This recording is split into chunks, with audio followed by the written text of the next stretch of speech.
Good morning, everybody. Welcome to the Day One Podcast. I'm Adam Daly.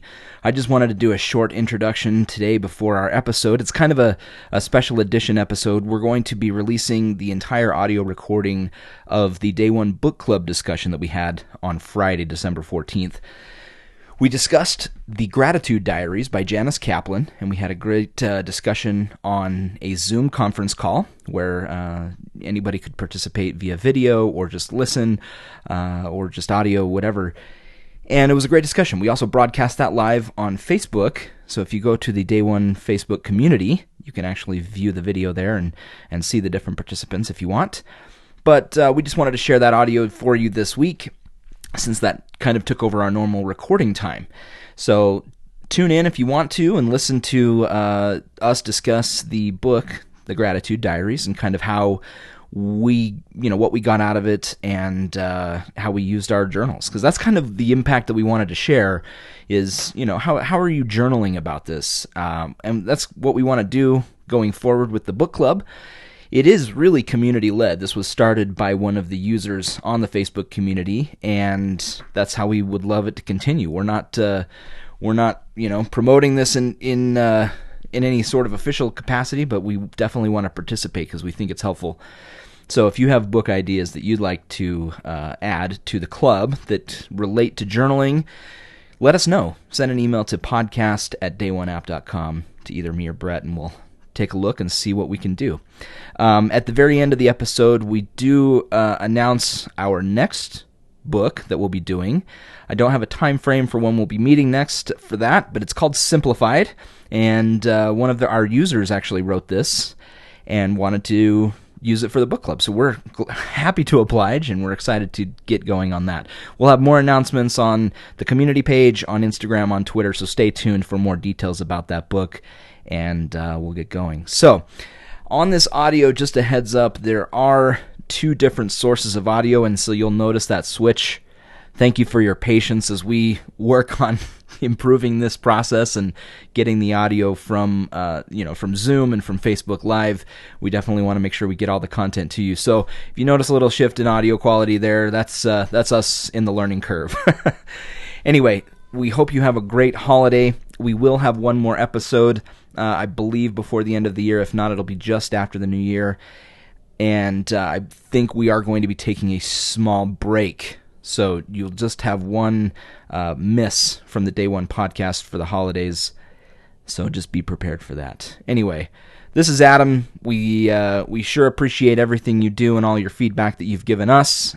We love doing this podcast. We love sharing ideas, and we love talking with users and getting their ideas and use cases. So thank you so much for your contribution. And now tune in to the Day One book club discussion about the Gratitude Diaries. Well, I've got some questions. If you noticed in the back, I assume it's in the Kindle and the Audible version, but in the paperback, the back section has some suggested questions for book clubs, book group guide. So I thought we'd go through those questions to start some discussion. Before I get into those, does anyone just have kind of a general overview, like I love the book because of this, or any overview thoughts of the book before we get specific? Well, I don't want to take over much, but I want to say this one thing. It works really well in practice. And that was kind of a goal for me, was at the end of each chapter, I wanted to try out things that she was doing and see if it helped. And by golly, it did, especially like the family/spouse one. Just here and there, I'd be like, my wife works full time. She, is an amazing supporter of our family. And I just thanked her for little things throughout the day, or once each day. And it really made a difference that she noticed. And at first she was like, wait, she kind of acted like Janice's husband, Ron. At first, like, what are you doing? What is this? But then it started being reciprocal.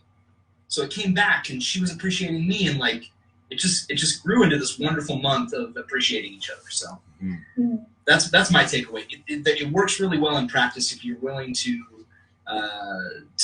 take what she says and do them. And any what I found really interesting, Brett, was what we were talking about before we started recording, was that the book was quite accessible. There's a lot of research in this area, you know, gratitude and happiness and that type of thing. And if you pick up any of those books, some of them are quite deep and it gives you a lot to think about, but it's not really accessible or immediately applicable. You really have to kind of mull it over.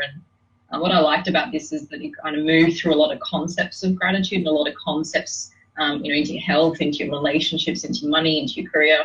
It really sparked a lot of thinking and a lot of ideas. So that's definitely one of the things I liked about it. Awesome. Thank you. Anyone else? I only got about halfway through, but that's my takeaway from the beginning was just how powerful gratitude journaling is. Like I had heard that before, but it became really clear, and I started doing it myself more regularly. Like I set a reminder to try and do it every day, and then getting further into through the book, like I just found it to be really inspiring around just all aspects of life. Like if you take this, it's another way of looking at life and approaching lots of different areas that I think combined makes us happier and much better off. Mm-hmm. Thank you. Good insight. Great. Well, let's look at, unless anyone else has another comment, I'm going to jump right to, let's see, the first question. Okay. In the survey that launched the book, the author found that more than 90% of people think gratitude makes you happier and gives you a more fulfilled life, but less than half regularly express gratitude. What do you think gets in the way of our expressing gratitude? Great question. Yes. I think the author says it pretty well. I think you get stuck in everyday life and you just forget to express it. There was a line in the book that really resonated with me. The number of times I've gone to my husband or my family and wanted to say, hey, thank you for that. And then they've maybe started just with some information about the day or a greeting or I'll see them doing something. And I'm like, oh, hang on. And you just get sidetracked. You just start talking about the now and the whatever the distraction was, and you forget to just stop and pause and say something. Yes. A couple of times it's been on my lips and it's just not made its way out. And then, 20 minutes later, I'm like, hey, I really meant to say thank you about that. And it just didn't get expressed. So I think in the book, having more actual tangible activities like the email, my husband and I actually started doing that. Cool. And when I first read it, I'm like, this is never going to fly. My husband, he just won't buy this. It'll be really weird for him. But I sent him 2 or 3, and then one day one popped into my inbox in the morning, and it was just the sweetest thing. It was like roses or flowers or something. It was just the sweetest thing. So I think it has to be practical, and you have to not force it, but you have to definitely engineer it to happen. Otherwise, you just get distracted. Absolutely. And it's not that your thoughts weren't genuine, because they were. So it's the expression it's a skill. I think she compared it to a muscle, just like a physical exercise. It's something we have to practice to get better at. And again, it's sincere because it comes from our heart. It's not that we are making up these feelings. It's just we don't always follow through by expressing them. Yeah. Gary on Facebook says work priorities often get in the way of being grateful. For me, it's kind of it can be a social thing, where maybe I'm too embarrassed to admit, and maybe that's pushing it too far, but embarrassed to admit that I'm grateful for something, or I'm thinking, oh, they know I'm grateful. Yeah. But even expressing it, even if they may know, like that, it just goes the extra mile. Yeah. Thanks, Adam. I will share. I loved when she talked about the survey in the book, and then she talked about the difference between gratitude and happiness, which to me was a big discovery, because I kind of get almost oversaturated with all the books about happiness, and it's like binary. I think she talks about in the book that you're either happy or you're not, and there's so many variances of that. But she talks about how gratitude has a much deeper resonance. She says, most of us feel cheered when something nice occurs, a friend sends flowers, or we spend an afternoon in the park. Those moments can be fragile and fleeting. And what happens when they're over, because it's not dependent on specific events, Gratitude is long-lasting and impervious to change or adversity. It requires an active emotional involvement. You can't be passively grateful. You actually have to stop and feel it, experience the emotion, so it creates an inner richness that's sustaining in difficult times as well as good ones. So I think it's deeper and more powerful than happiness, and it takes some work. All right. Let's see. Any other comments about that, or we can move to the next question? And any of these questions we don't want to talk about, we don't have to, but some of these are... Some psychologists believe we're wired to focus on the negative rather than the positive. What are some techniques the author used to overcome that? There's some good advice in this one, on this one. I'm just pulling up the quote. The bad bugs and the cherries. I actually copied it down in my day one, Yeah. in my day one journal. I love that so much. It was so true. And I've done it 101 times myself. I've had a great day as a family, or I've had a great day at work, and then I've got the one thing that didn't go right or that frustrated me, and you have to put that down and go, no, that's not what I need to focus on. So yeah, that was definitely the bad bugs, and I think it was the cherries. Yes, I've got it. I've got it right here. Yeah. Many researchers have contributed to the bad is stronger than good theory, often with colorful explanations. The psychologist Paul Rosen has pointed out that a cockroach can completely spoil a bowl of cherries, but one cherry does nothing to improve the appeal of a bowl of cockroaches. That is great. Yikes. The takeaway go ahead, please. Well, I was just going to say, there's an active involvement with it too. It can't be a passive thing. She says this on, well, I can't tell you what page it is because it's digital, but it requires an active emotional involvement. You can't be passively grateful. You actually have to stop and feel it and experience the emotion. And I think, Brett, you and I have talked about this on the podcast about being in the moment. And, there's so many opportunities for us to be distracted by other things. Digital devices can be that if we let them, but if we're able to stop and mentally make the exertion to be grateful, there's a lot of power in that. Mm-hmm. Awesome. To me, the biggest learn on this point was, how to reframe. That was a common theme is, we interpret things, we view them, and there's so many things we get upset about that we have no control over. But yet if we reframe it, if we just position it in a different way, then it feels like just the world is lifted and we have so much more that we can accomplish. I'll look for another highlight. Does anyone have a comment about that point? I've got one. I was actually just reading and reading my diary, which I'm probably going to have to trace you a little bit, but it was just along the lines of the older I get, the more I seem to be able to step into the moment and really see it for what it is. It's kind of a golden era. It's a milestone for my family, or just a quiet space to reflect. I was out to dinner with some friends, and it was the end of a really massive year we've had at work, and it looks like the team that I'm working with are breaking up and we're moving on to other projects. And I think in the past I probably would have just gone to the event and enjoyed the event, which is kind of like you were saying before, Brett. It was you're happy in the moment, you're with friends, and it's enjoyable. And I think I really just I don't know how to explain it, I kind of stepped into it and, or maybe even rose above it, I don't know, but I really actually appreciated it for what it was. It was that end of an era, it was that golden moment that you get, and really being grateful and appreciating that. I just had so much more enjoyment from it, and it resonated for days and days afterwards. I kept thinking about not just did I have a good time out having drinks with friends, it was wow, this was a really big moment in my life, or a really big milestone, even though if you look at it, it wasn't. It was just drinks with friends. But, it's definitely an active practice. Absolutely. Thanks for sharing that. Adam, I assume you're going to fill in if we have folks from Facebook that have questions and comments. Yes, so far great. Just the one. So sure, no problem. As they come, I will. Okay. Awesome. Thanks. Adam already kind of talked a little bit about this, but the author started her year by being more grateful to her husband. Why do you think their relationship changed so much?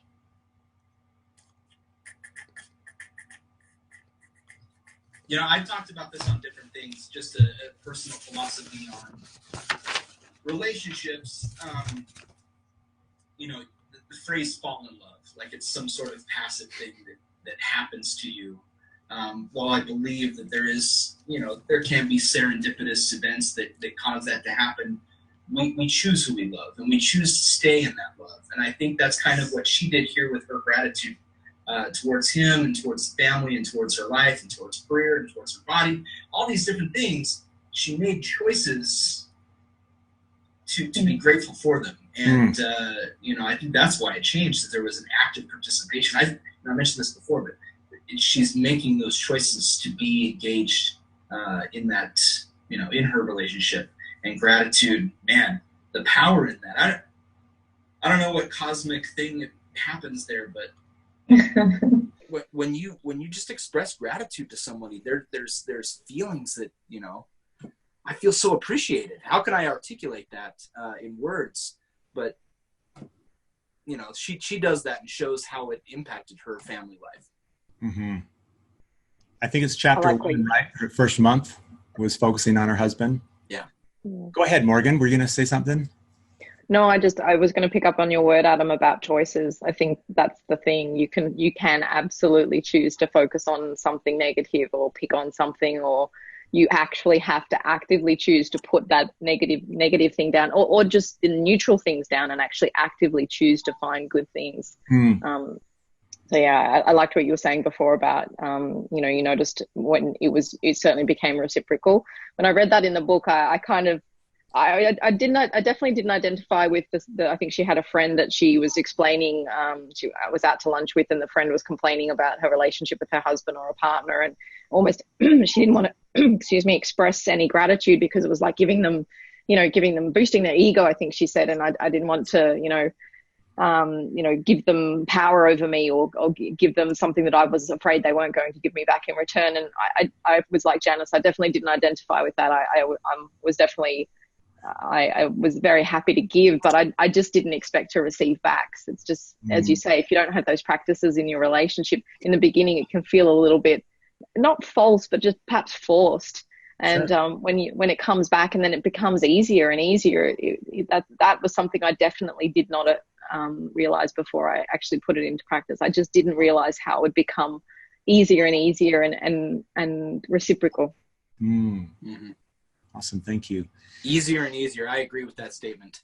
Yeah. Like at first you feel a little socially awkward, and maybe your spouse looks at you and he goes, what are you doing here? What have you done? Yeah, no, exactly. What have you done? Mine wasn't what have you done? Mine was what do you want? Like what purchase do you want to make? Have you already purchased? Yeah. This is independent of anything. I'm just appreciative of whatever. And but it did get easier, and that was really cool. That was a cool thing to experience. Now I feel it's more natural, where I can just be grateful for whatever, and I can say, you know what, I'm really thankful that you do this with my kids or with my coworkers. It's all, it gets easier as you do it, as you put it in practice. Thank you. I love a couple of points. One that she mentioned how biologically or evolutionarily we're wired to have the negative, and it's easier, harder for us to overcome that, to think of the positive. And then if you remember her analogy where she talked about why is it hardest to express gratitude to the people that are closest to us, but yet a waiter that remembers our order or gives us the extra bacon that we asked for, we're so grateful. Just someone that we don't have an intimate relationship with yet, we're quicker to extend that to them. Do you know something, the best advice I've ever been given about relationships is you treat your partner like they're your best friend. And that kind of has a lot of dimensions to it. But when the person explained it to me, they said, no, you wouldn't speak to your best friend or good friend of yours in the same way you speak to your partner. You wouldn't be so rude. You wouldn't be so unthoughtful. You wouldn't take them for granted as much, because as a friend, they'd leave you. They'd just say, well, I'm not enjoying spending time with you, or I'm not getting anything out of this relationship, and they wouldn't stay friends with you. Whereas, duty bound, legally bound with your partner, they stick around. And that has always been really good advice to me, that I don't speak to anybody else in the same deprecating way or in the same angry way that I speak to my partner. And since sort of reflecting on that and thinking, well, actually, no, I need to treat you as well as I would expect to treat a friend or be treated by a friend, that had a massive shift in our relationship. And it's like you're saying, the guy at the guy that offered you the bacon, you know, you wouldn't speak to them in a poor way, nor would you hold back any gratitude or appreciation from them, because, you know, you want to give it to them while you can. And I think it's the same with your partner, is that you definitely have to remember to keep feeding that, you know, putting banking money or banking currency away, or banking goodwill away, Yes. because you sometimes take it for granted, I think. Indeed. Thanks, Morgan. Sometimes interesting, if I can just interject, and not having read the book, but yeah, my wife and I were dating for probably better part of a decade before we actually got married. And part of the reason for this was that I kept on telling her that the actual marriage certificate didn't mean as much to me as making a choice every single day to be with her. So it was like that kind of thinking, because I think that once you do a wedding, a lot of people think that it's just a done deal, like it's a fait accompli, and you don't have to worry about it anymore. You don't have to, you know, work at it, where in fact, you kind of do. So it's good to revisit it every single day. It's interesting, like the idea of not being nicer to the waiter. For me, it's kind of it's weird. Once upon a time, I got dressed up to go to work because I had something after work, and everybody at work was talking to me like, "What, are you looking for a new job? You know, like, why are you all dressed up?" You know. And it becomes very, very strange in this way, because then you think to yourself, oh, well, this is wrong, this is bad. But no, in fact, you can like do this for 3 days in a row and people stop looking at you funny, you know, and it becomes the new norm. So if you can be mindful enough to make the choice to either say things like, I mean, the idea of choosing between, you know, being with someone every single day versus just having a marriage certificate, that's one thing. The other thing is, I suppose, what we're talking about today, and that's expressing it. So it's the next level out. I'm not as good at that, but it will get better, I'm sure. Anyway, just thought I'd interject that one little one. great. Thank you. Yes. Let's see. A next question is about the workplace. So we've got, it turns out that people are less likely to express gratitude at work than any place else. Do you think you would work harder if you were more appreciated at work? And this is going to be awkward for Adam and I, since our boss is on. So, and we are fortunate. I'll take the lead on this one, shall I? I absolutely wholeheartedly think that appreciation and gratitude at work is absolutely necessary. And I think that's actually one of the things I loved about this book more than a lot of other happiness, mindfulness, gratitude books that I'd read. And it was the fact that you had to, it permeated all areas of your life. It wasn't just about personal relationships or something. The fact that it went into career, went into health. So in that area where gratitude at the workplace, I've been very fortunate in the last few years at my work. I've worked for the same company for 11 and a half years now. And in that time, I've had several different bosses. I've had several different projects. I've, had many different roles. But the last probably 18 months, 2 years, I've had an absolutely fantastic boss who is one of the most genuine people, one of the most authentic people, deeply flawed and loved despite it. And I when I reflected on this chapter in the book, it was because she expressed appreciation and gratitude, not for your skills, not for the work that you did, but for the effort that you were putting in, or for the commitment that you were showing. Some of those, intangible things that we don't often focus on in work when we are really focused on output or results. That effort or that energy or that dynamic. And she actually helped me to see more about, be grateful for the skills that I had that I probably hadn't traditionally appreciated either. Being creative or being innovative or being, more proactive about things. So I absolutely think, and to answer the question most specifically, I definitely worked harder. I definitely put in more hours. I definitely got more done and contributed more, simply because I felt more appreciated and more engaged in what I was doing, not just by her, but by myself and by my colleagues. So yeah, absolutely. Thank you. All right, I'm gonna chime in. Good luck. Right, and I can tell you right now that Adam's going to say this. He would say the same if Paul were not on the phone, on the line. Absolutely. Honestly, for sure. I'm a genuine person. I mean that sincerely. What motivates us is going to be different for everybody, right? there may be that employee that's motivated by getting a raise or getting, recognition or something like that. And she does a good job of showing that there are examples and anecdotal evidence that, showing gratitude for an employee helps them be more motivated, more than some other factors, right? Mm-hmm. And, that can be true. Like, if I got a raise, definitely I would feel motivated for something or whatever. But there's a different plane of motivation, I think, with gratitude. And even if it doesn't, if it's not transcendental or whatever, it's going to make a difference just being appreciative. I'll tell you, as soon as I read that chapter, I reached out to both of the part-time customer support people that I work with and just expressed how grateful I was that, they're there to help me and we're working as a team. And I don't know what necessarily that did immediately for them, but I'd like to think that it would have done the same thing that it would have done for me. Sure. Being appreciated for what I do. There's power there that I think we need to do a better job at unlocking. And I speak that universally. I've been a superior. Yes. I've been in leadership positions. I've been in entry-level positions. We can all do better at that. Even as employees appreciating our superiors for the hard work that they do. Again, it'll be reciprocal. As we express that, it's going to come back to us. I think we all need to take an initiative there. Agree. I like the way you say it's not just a boss appreciating their team members. It's universal, right? It does go up and down and across.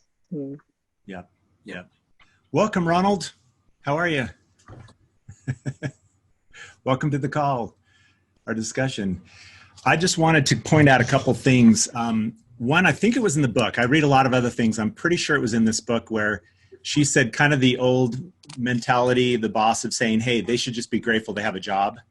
Did she mention that? Like not even feeling the need to go beyond that. It's like, they're just, I'm grateful. They should be grateful to have a job.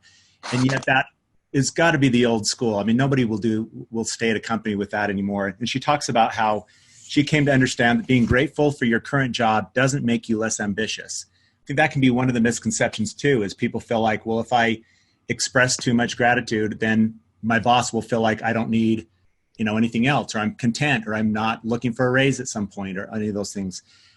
It just makes you happier and probably more productive in the moment. You can be grateful for the now of your career and still soar in the future. Great. Anyone else? I think, sorry, I didn't mean to interrupt, but it just shows you that there's no evidence of any harm that being grateful can do. If you just experiment with it, there's not really going to be any bad consequences to it. It may either do not much, or it will do something that will be evidence to you that it works, right? Yeah. It doesn't seem to be like there's any middle ground really, or negative ground, I should say. Sure. It ties into Brett's comment really well, actually, because the bit in the book that I read that really got me thinking about this whole career thing was where she said the fear of complacency with, she was grateful with all she'd achieved in her career. And, I think she said her publisher or an editor or someone had said, okay, now that it's great that you're happy with where you're at, but I now fear that means you're not going to write any more books, or you're not going to, push yourself any harder or be more ambitious. And I found that really interesting to reflect on, because I'm at kind of an interesting career point myself in that way, where, as I said, I've been with the same company for a long time.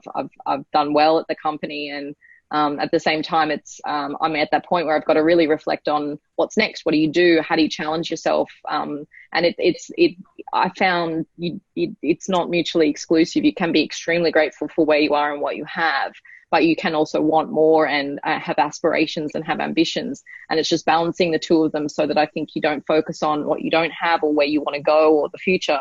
As you were saying in your quote, Brett, that I think to me, it gives me the foundation of being happy where I am, happy in what I've got. And I think that actually makes me more capable of achieving more things, because I know how good it is when you get it. It's not that kind of treadmill constantly of wanting more and going further and climbing higher or whatever the case might be. Sure. That's awesome. Thank you. You articulated what I was trying to say from that quote. So thank you. very much. Oh, perfect. One thing that I feel like that I've picked up through that chapter, and just in being in a leadership position, and somebody that's naturally, I naturally am grateful and feel gratitude for everybody that I work with and that I'm around.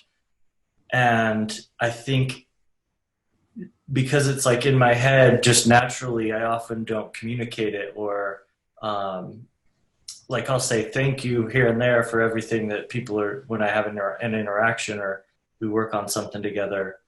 But I think it has to be a conscious effort to make sure that regularly you're acknowledging appreciation and the job that's being done, the work that's being done.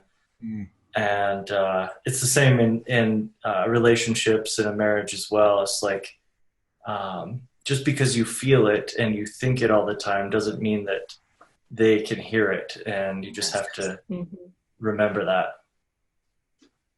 It's a good point, actually, because when you, I don't know if you guys know the 5 love languages, or that kind of concept that people express thanks and love in different ways, and people interpret it in different ways. Paul, you make a really good comment there, that the way you express appreciation, or the way that you say thank you, like a thank you from you, that might be really meaningful and really powerful coming from you, but to somebody else who hears thank you maybe just as a greeting or an incidental throwaway comment, might not appreciate the gravity of what you're expressing to them. So I think that's something else I've got from the book, is the way I feel appreciated, and the way I accept or understand love or gratitude isn't necessarily the way that the person I'm trying to express it to receives it. So it's given me a bit of a thought about the things I need to do to make sure when I say thank you, that they hear that I'm saying thank you, I'm grateful, I really appreciate you, not just sort of paying lip service to it.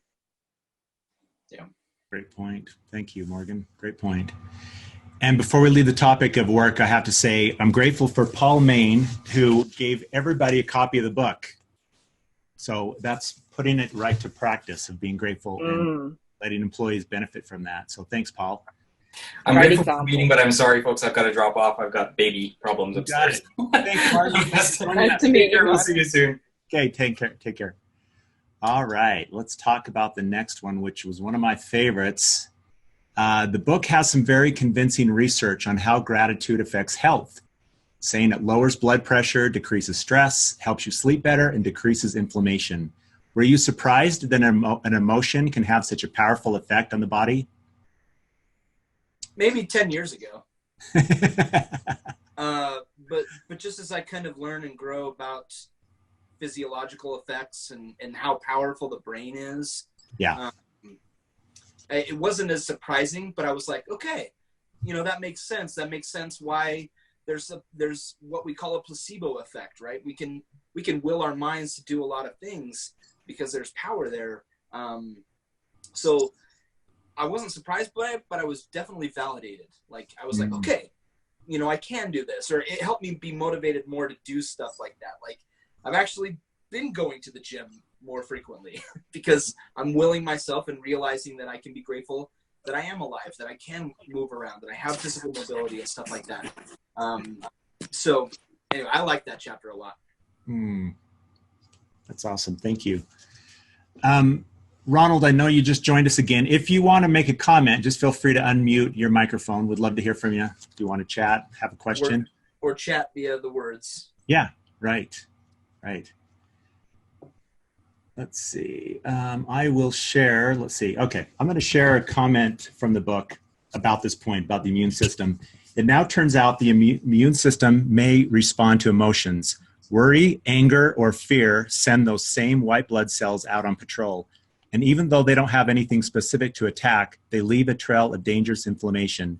Feeling grateful could actually counter that effect and keep our immune systems from spiraling out of control. The hormones released when you feel gratitude, love, and compassion are very different from those released with worry, anxiety, or fear. Gratitude may be an antidote to many of those negative responses. Pretty good stuff. I would the bit that stuck with me was the idea she was trying to put into practice of when she was feeling, I think she was saying she was feeling stressed, she wanted to try the practice of being grateful in the moment. And I think there was that anecdote in the story about the heart rate monitor decreasing, the going from red to the green, decreasing the heart rate. But what I actually got from this chapter the most was it's not just cause and effect. That what she learned was that the overarching practice of gratitude, the overarching attempt to keep stress hormones out of the body and to really on a daily basis not buy into that high hormone, high stress, high inflammation, that was having that incidental overarching impact on her. That really resonated with me. So I genuinely struggled with the and I can say this as well. I believe in breathing techniques as an example. When you're frustrated or when you're nervous, take a couple of deep breaths, and I get that. But interpreting that into actually physiological or anti-inflammation kind of practices, it was a bit of a stretch to me, just because of the cause and effect, the immediate two things. Then the moment she said, well, actually overarchingly, if I'm healthier and I have more of a positive attitude and I keep my stress levels lower, the penny dropped for me, and I went, that's what it is. It's that fact that as a daily practice, as a weekly practice, as a monthly practice, you as a person don't encourage inflammation and don't encourage stress hormones in your body. It was definitely a bit of a nuance for me that I kind of took away. Thanks for sharing that. I also picked up on that as well. I loved how she approached things, sometimes cynically, kind of like I needed some evidence and some proof. Yeah. And as you mentioned, it's, one of the few books I think now starting the trend with more research and more evidence-based scientific. So good stuff. Thank you. Well, it was what she said about, sorry, Adam, it was just what she said about the migraines, right? Like she said, I've got a migraine, therefore I'm going to think grateful thoughts and the migraine's going to go away. It's like, we've all seen that with our own health journey. You do something and you don't see an immediate effect, therefore you think it's not working. I just really love this idea that it's actually a lifestyle choice, and it's an overarching technique rather than kind of an immediate fix to something, which I think was definitely the takeaway. Thank you. Adam? Morgan's comment was better anyway, so I was just going to say, Brett, you're a nature guy. Did some of those things ring true for you as far as like getting outdoors as opposed to like a gym kind of thing? Or yes, she talked a lot about that as opposed to like walking in the city versus getting out in nature. Yes, those seem to resonate a little bit closer to you. Yes, 100%. In fact, there was a couple highlights that I really enjoyed. The biophilia, right, is the word for describing the intense connection we have with nature. And there were some quotes from, John Muir, that said, the clearest way into the universe is through a forest wilderness. Nature seems to change your brain physiologically. Sorry, that word. Someone say it. Physiologically. Thank you. That's it. Let's see what else. Yes, for sure. I think if I'm in nature, all seems well, and I can forget about a lot of things to the point of stress. The best stress release for me is to get out. And I think it was Ram Dass who said, when you go appreciate trees, you look at the way they are, they don't make a big fuss about which way they lean or what they sway. They just are, and they just be. And it just kind of reframes everything when you get out in nature. Like, why am I stressed about all this stuff that doesn't make a difference? So here's something that really hit with me was I've got a lot of books on autoimmune wellness. It's something my family is particularly focused on, particularly my daughter. So autoimmune conditions, and every single book, or at least most of the really good books, always have a whole section on getting outdoors, focusing on your mental wellness, focusing on being physical and outdoors.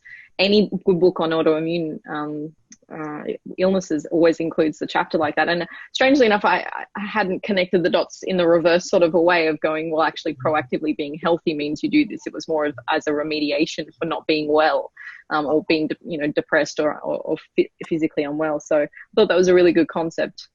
Mm-hmm. Thank you. Well, Brett, we're about 3/4 of the way. Oh, you have another one here. Yeah, go ahead. Well, I was just going to say, maybe we talk about here kind of in the last little bit, just how because she talks about journaling, and specifically, you know, journaling her gratitude. Mm-hmm. Obviously, that applies to us here in this group since we're the Day One Book Club. Yes. I was wondering about everyone's experience on how their gratitude journal went. Did you write stuff down or observations that you had throughout the reading? Did it motivate you to write down things that you were grateful for? Did you take time for introspection and you know, kind of figure out what you're grateful for, just kind of mentally, and then write that down in a journal? How did that work? Did it help? Did it improve your mood? Did it improve your gratitude? I'd like to discuss that, if that's okay. Let's do it. Could you take the lead? I'd love to hear what I'd love to hear what your thoughts are, because I know that there were a few things you've mentioned you've done. Well, so I have a number of different journals in Day One. And so when I started reading the book, I created a specific one for gratitude. I set myself a reminder. It was going off every day. And then I kind of adjusted that because I didn't want to feign it. You know, I didn't want to feel like I was pressured to do it. I wanted it to come naturally. I wanted to be like, oh, you know what? I was grateful for this. And so I adjusted that a little bit. And so it was kind of more like an every 3 days or once a week kind of thing like she was doing. But I would just take some time and just pick a singular kind of narrow thing, whether it was a person, whether it was an event, whether it was even something like, you know, I got sick. And my wife is so good at taking care of me. There was a meme that popped up during this time, and I thought it was funny. If you don't mind the humor, it says, during labor, the pain is so great that a woman can almost imagine what a man feels when he has a fever.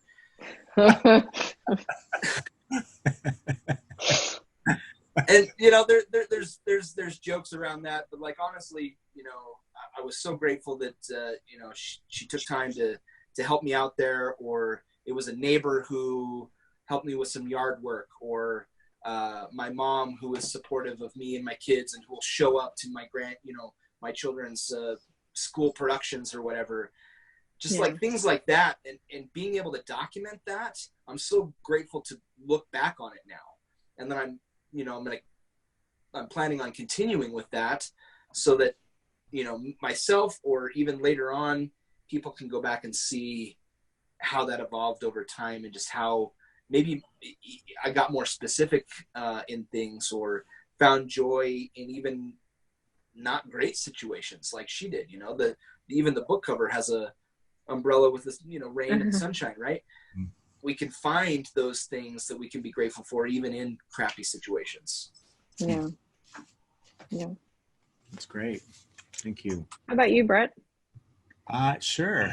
Let me flip. So what I did, which was different, if you remember last month we talked about expressive writing, and I went through that really quite painful process of physically writing for days and expressing my emotions that way. And I found for me, since reading this book, the reminders, I did the same thing Adam did as far as having reminders on my phone to say, are you being grateful? And sometimes I totally resonated. The timing was perfect. I'm like, yes. And then other times I'm like, you know what? I don't want to deal with you right now. I'm kind of ignore it. But what really stuck with me is when I would go out to the point of nature, when I go out for a hike, I try to go out and walk every day. And I found that the first 5 minutes before I would get into the hike, either I'm running or I'm just going to pick up my pace. But for the first 5 minutes, instead of just zoning out and not even being aware of where I'm at, and or a podcast or an audiobook, I'd actually do a day one entry, record what I'm seeing and feeling and experiencing, and tying in that gratitude piece there. And that seemed to be a trigger for me to think, you know what, I'm going to slow down. It used to feel like, that 5 minutes was such a long process before I could get going. Now I just feel like it goes so fast because I'm just thinking and appreciating and noticing things. So that was what I've incorporated from the book. I loved how you did this. When you said you're recording your first few minutes and first few thoughts, that's something I'm grateful for. Yes. Is that the technology's finally come to a point, and day one's, is an epitome of that. Is it comes to the point where it's now complementing you. It's no longer, so there's not so much friction. You can actually just record your thoughts and then run, get on with it and move. That's beautiful. I'm grateful for that. Yes, likewise. So yeah, I mentioned that before that I made a goal to just write one entry every day. I know in the book she suggests like there was some research about that's been done about people that write down 3 things they're grateful for every night, even just a few times a week, improve their well-being and lower their risk of depression. And it can dramatically improve your ability to get a good night's sleep. Like that's a pretty easy way to improve your life. And I think that it's underappreciated and something that will become more appreciated in the future as people and technology enables people to understand natural ways to improve their well-being. Yes. And she goes on to talk about reframing and how, you don't have to have all these wonderful experiences in order to be grateful for them. But you can, if you just look at the world from another angle, in a different way, a different perspective, that you find you're grateful for things in a much greater way than you even realize. You don't realize how grateful you are for your health and all of the things we have right now as soon as they're taken away. And so taking that perspective, I started making a list of things that I wanted to expand upon. So every day when I was to write in my gratitude journal, I wouldn't have to think of topics to write about. I had this list, and then it turned into like listing a bunch of people. So I had this long list of things to write about. And I think it can feel like it would get repetitive, or you'd like, once you'd covered the ground of like everything you're really thankful for at this time, that you'd be done, and just like it'd be hard, it'd be a chore. But I think it's like meditation. It's just like it's just the act of doing it. It doesn't necessarily matter that you've already written about one thing or you've written about it 100 times. It's finding it's just revisiting it or finding something new about that. Like there's so many details to life that, like I'm thankful for the way that this one hinge is designed on our cabinets that makes it close soft. And so it's like that one little thing is just like, adds value to my life. Like, it's just like, I love the way it was designed. And, so I think like really appreciating little details like that and just finding those things, that's one way to make it work and keep it fresh and interesting. I agree. And it's interesting. So I have this one entry that I wrote where I said I'm grateful for my body. And if you've seen me, you know that's a terrible thing to be writing about. I'm just kidding. But it was after the gym when I wrote this entry, and I had just pushed myself the most I could. I was doing the elliptical, I was doing some weights, and I came home and I was sore, and I was, I didn't feel great. And the reminder popped up on the device and said, it's time to write in your grateful journal, your gratitude journal. And I was like, are you kidding me? Are you kidding me right now? And I sat down, and as I thought about it, as I processed that, I was just grateful to be alive, that I could do that, that I had, that I could push myself, and that I want to do better. And it motivated me to go the next day. And, how the correlation between being healthy improves your mental health with physical health improvements. So, it didn't seem like a time I should have been grateful, but I'm so grateful that I was grateful in that moment. Very well. Nice. Thanks. Let me just wrap up with a couple things. One last question, which we've talked about a little bit, but I just want to bring it up as for those of you that are going to watch this after.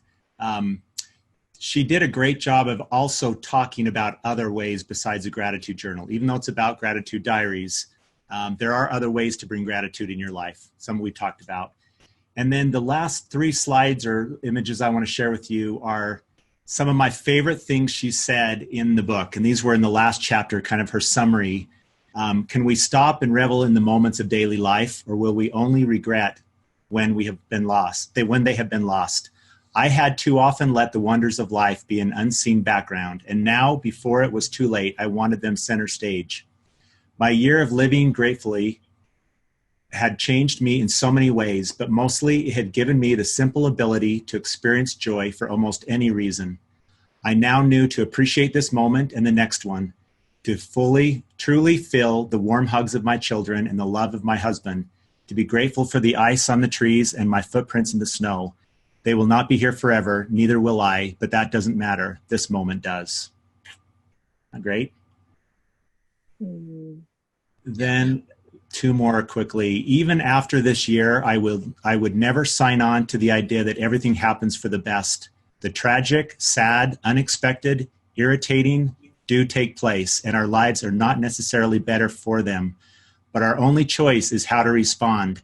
Instead of being masterful in misery, we could become experts at gratitude. After a year of focusing on the bright side, I knew it was a lot more satisfying to be grateful than wrapped up in our own pain. And lastly, I wanted to stop the clock and hold on to all the goodness of this year. If you remember this, she talks about the New Year's Eve party and seeing the apple in New York City drop and reflecting on her year.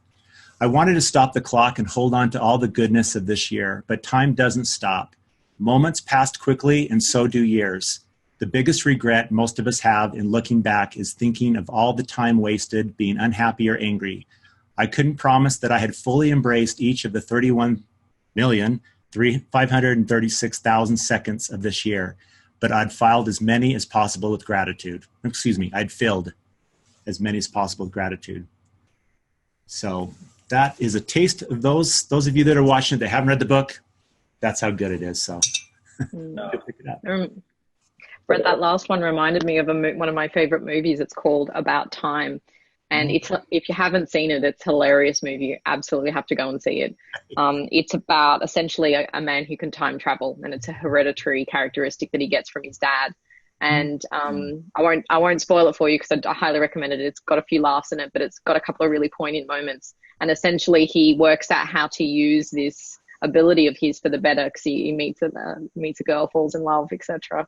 But it has that same sort of concept, is that life moves on, and for a man who has the ability, the man who has the ability to go back and replay key moments of his life, what he actually learns from that experience is really eye-opening. And I often go back and watch the movie for a good laugh and a reminder that you only get to do this once, and enjoy it whilst you're doing it the first time around. Very cool. Great. Thank you. Well, thank you all. Does anyone else have a parting comment before we call it an hour? Great.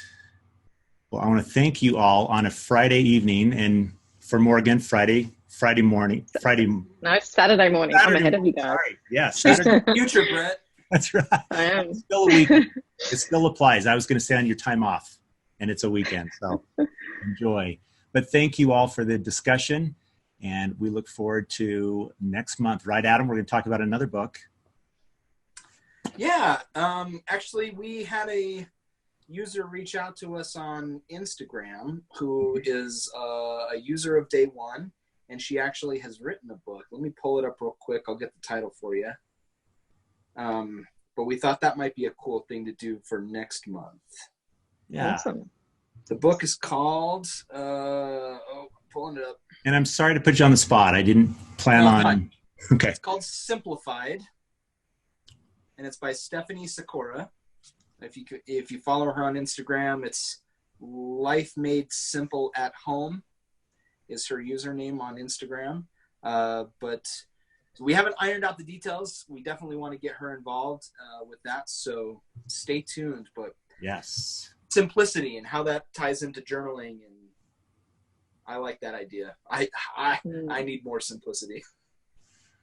Yeah, that'll be a fun one to talk about. So we'll look forward to that. Again, thank you all. If you will be monitoring Facebook Live later and answer any questions, and look forward to another discussion next month. Thanks, everybody. Thanks, guys. Awesome. Thanks, guys. Very good. Take care.